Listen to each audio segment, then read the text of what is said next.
अब तो हनुमान जी को गए हुए बहुत समय व्यतीत हो गया है। अब नहीं लौटेंगे वो, यही उचित अवसर है। मैं अभी जाकर श्री राम जी को परमपिता श्री ब्रह्मा जी का संदेश पहुंचाता हूं।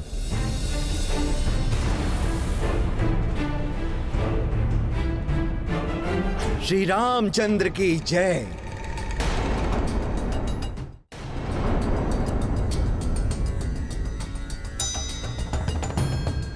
प्रणाम ऋषिवर। कल्याणमस्तु पुत्र। हम धन्य हुए आपका दर्शन पाकर। कृपया अपना परिचय दीजिए। पुत्र, परिचय तो सांसारिकता का द्योतक है और ऋषि सांसारिकता से दूर होते हैं, अतः उन्हें किसी परिचय की आवश्यकता नहीं है। बस ये समझ लो पुत्र कि मैं परमात्मा का एक अंश हूं। धरती पर श्री राम जी के दर्शन लेने आया हूं। श्री राम जी के लिए महर्षि स्वयंभू का संदेश लाया हूं। प्रणाम ऋषिवर। धन्य भाग हमारे जो आप यहां पधारे। आइए।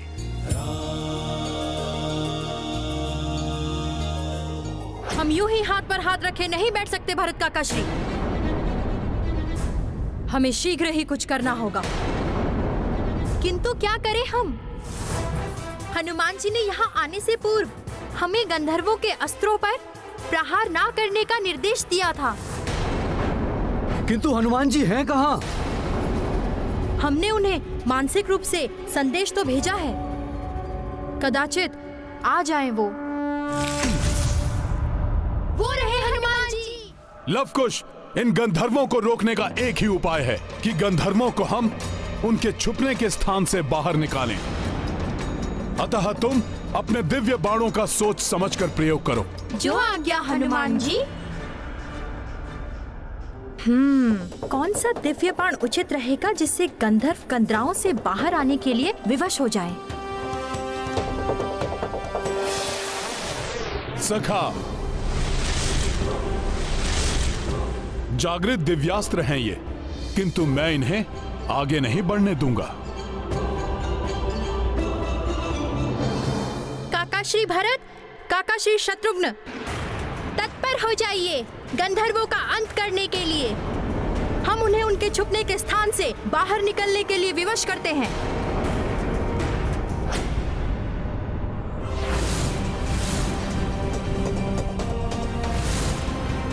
आग्नेयास्त्र प्रकट हो।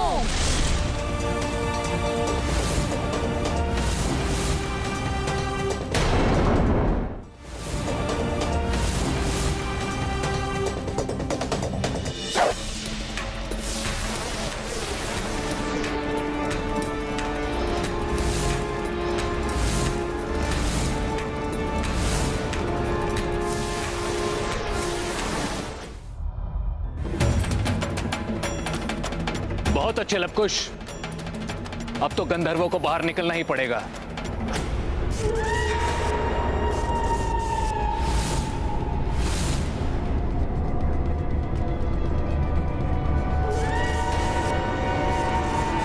गंधर्व बाहर आ रहे हैं, लक्ष्य साधो।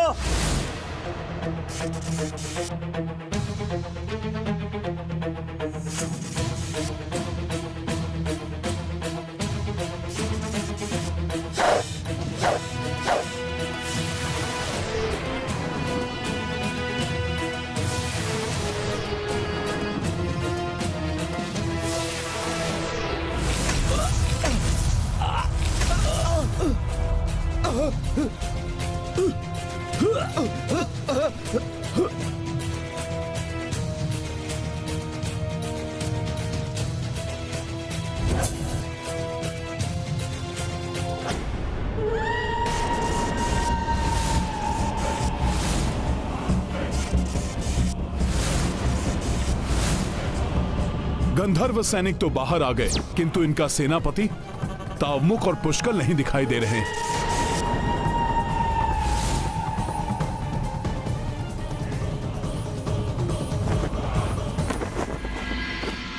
विराजिए ऋषिवर।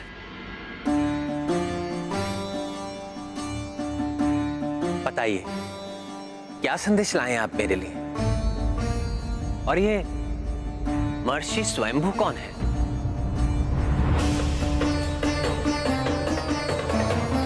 सब बताता हूँ श्री राम, किंतु सर्वप्रथम आपको मुझे एक वचन देना होगा।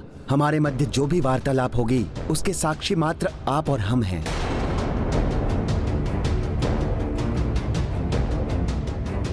अन्य कोई भी इस बात को ना सुने।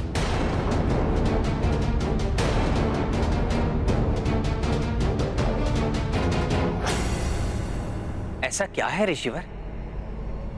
ये तो मेरे अनुज। नहीं श्री राम, बहुत ही महत्वपूर्ण वार्तालाप है।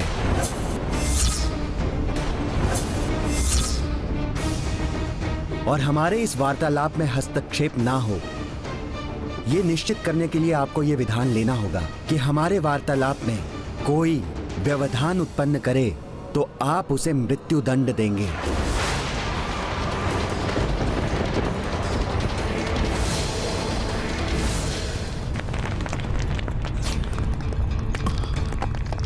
भरत भैया, सबको सावधान कर दीजिए, पर्वत टूट रहे हैं।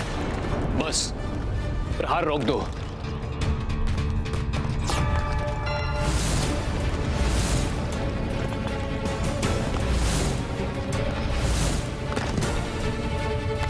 बस शिलाएं तो हमारी ओर ही आ रही हैं। इन शिलाओं को तो रोकना होगा।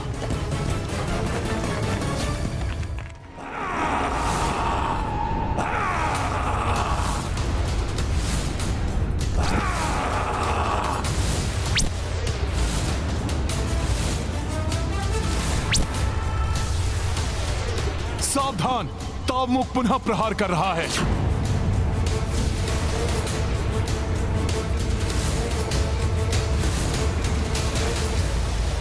भैया पुष्कल,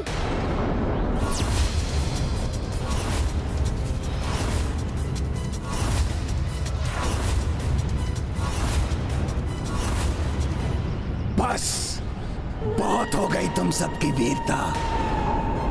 स्मरण रखो, तुम्हारा राजकुमार पुष्कल मेरा बंदी है, जिसे कैकेयी राज्य में ही गुप्त रूप से भूमिगत करके रखा हुआ है मैंने।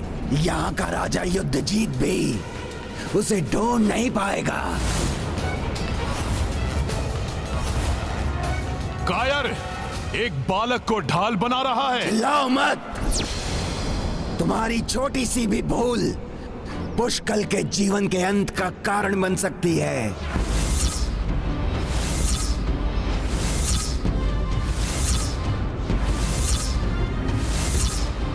अब सुनो, यदि तुम्हें पुष्कल चाहिए तो युद्धजीत को एकाकी निशस्त्र मेरे राजभवन में भेज दो।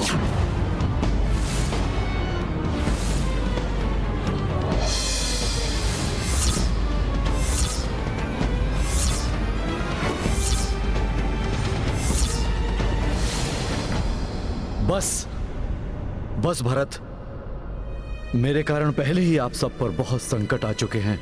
मैं नहीं चाहता कि पुष्कल या किसी और पर अब कोई और संकट आए। यदि मेरे कारण पुष्कल का तनिक भी अहित हुआ तो मैं स्वयं को कभी क्षमा नहीं कर पाऊंगा।